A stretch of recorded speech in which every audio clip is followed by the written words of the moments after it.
Hello everyone. Today we will discuss about metabolism of carbohydrates. Carbohydrate metabolism involves the biochemical processes of forming, breaking down and converting carbohydrates to produce energy primarily through glucose oxidation in cells.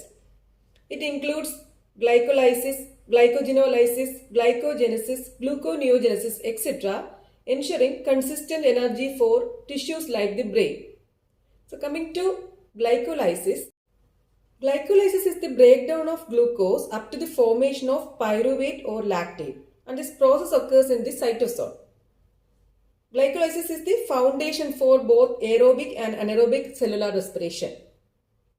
Next pathway is gluconeogenesis, which synthesizes glucose from non-carbohydrate precursors like lactate, glycerol, amino acids, primarily in the liver and kidneys during fasting. This pathway maintains blood sugar for the brain and RBCs. Next one is glycogenolysis, which break down glycogen into glucose 1-phosphate and glucose primarily in the liver and muscles to maintain blood sugar and provide energy. Glycogenesis converts excess glucose into glycogen for energy storage in liver and muscle cells.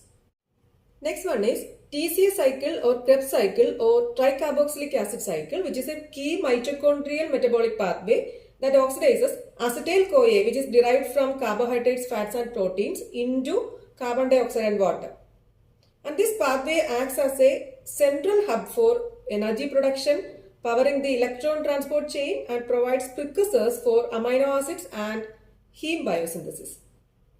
Next one is pentose phosphate pathway, which is a cytosolic anabolic pathway parallel to glycolysis that converts glucose 6-phosphate into NADPH for biosynthesis or redox balance and ribose 5-phosphate for nucleotide synthesis.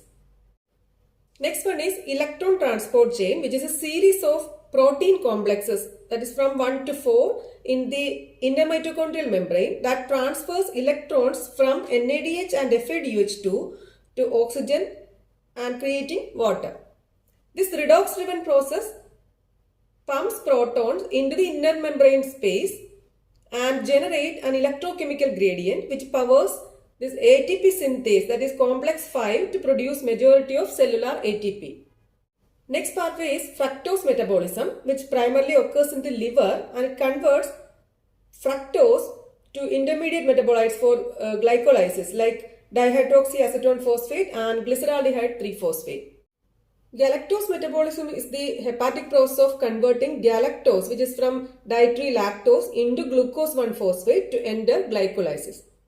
So this is about metabolism of carbohydrates. This is today's topic. Thank you for watching.